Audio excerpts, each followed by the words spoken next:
mudhari adalah sesuatu yang sedang atau akan terjadi. Oke, fi'il mudhari itu adalah sesuatu yang sedang terjadi ataupun akan terjadi.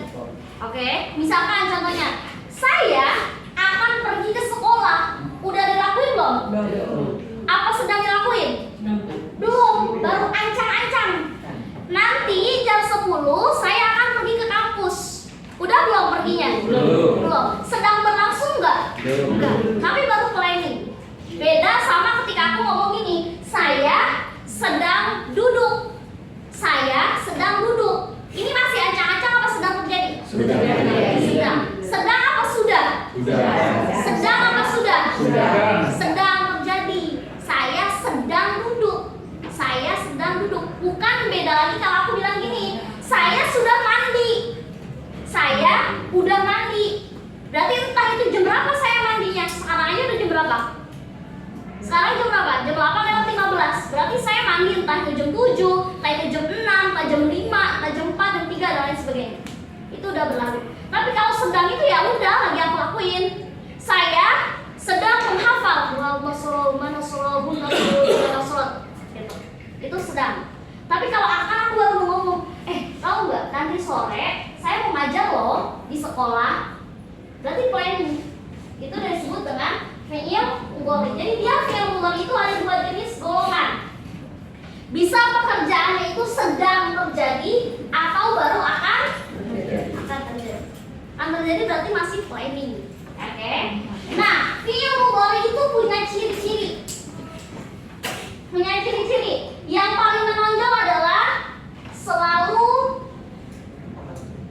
diawali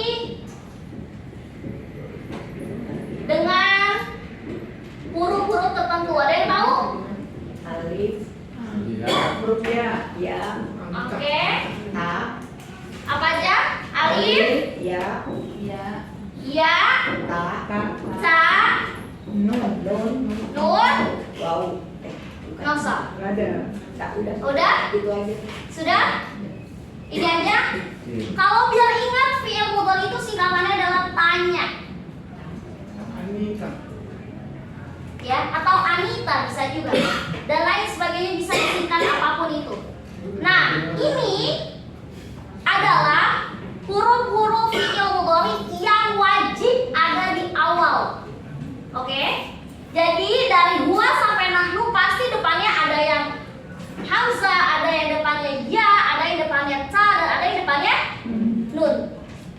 Dari huwa sampai nahnu pasti ada depannya gitu. Karena ini adalah huruf pokok dari fi'il mudhari. Oke.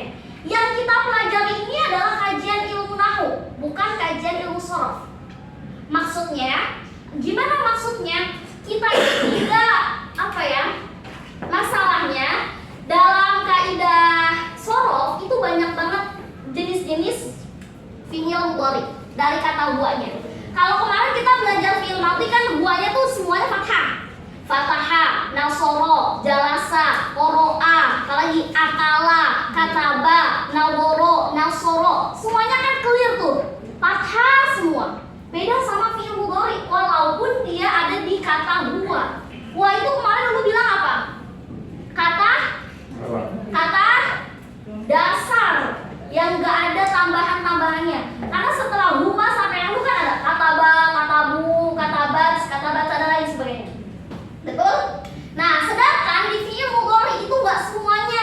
Misalkan jalasa, pasangan mudharinya apa? Ya jelisu. Tapi kalau fataha bukan yaftihu, tapi yaftahu. Kalau qoro'a bukan yaqri'u, tapi yaqra'u.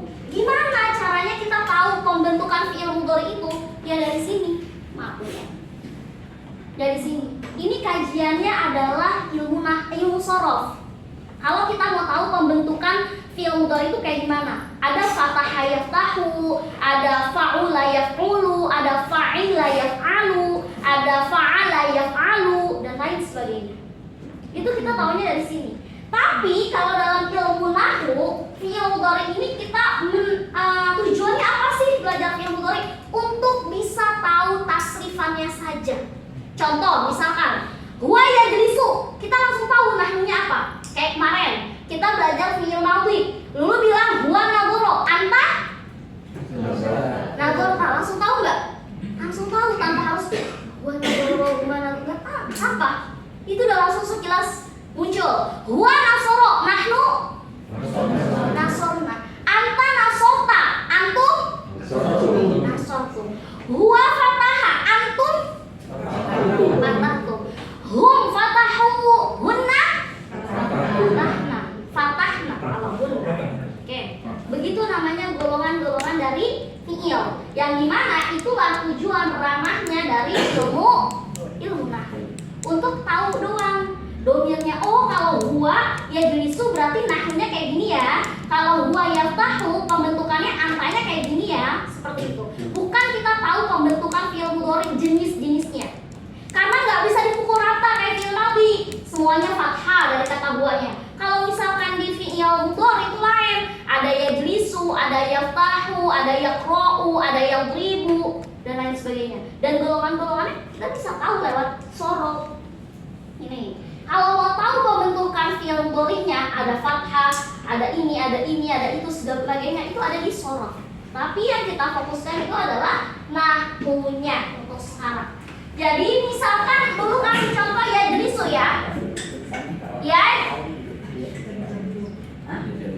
Oke, huwa yajlisu, mana yajlisu?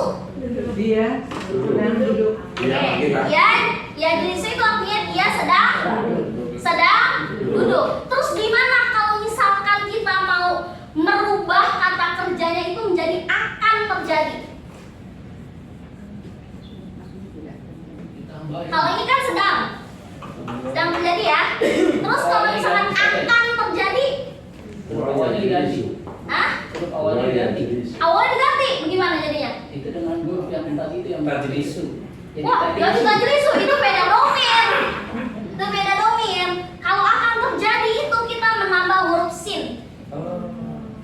Jadi saya jelisu tetap, tinggal tambahin sin doang. Nggak berubah. Nggak berubah, tinggal tambahin huruf sin. Karena sin itu adalah singkatan dari sesuatu huruf yang menunjukkan akan terjadi sesuatu. Contohnya, saya akan pergi, berarti sa'adhab. Sa'adhab.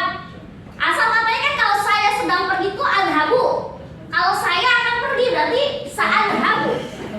Kayak gitu. Tinggal tambahin sinnya doang. Itu kalau akan terjadi. Oke, contohnya misalkan lagi, yadribu. Yadribu, mana yadribu? Dia sedang memukul. Kalau saya akan mukul, sa'adribu. Kalau dia akan mukul, Saya terima. saya beribu. Udah tinggal ditambahin sin-sinnya doang. Mau apapun fiilnya, mau apapun domirnya tetap ditambahinnya sin. Tuh, ya. Oke. Ini jangan bingung dulu karena kita belum masuk kepada domir-domir berikutnya.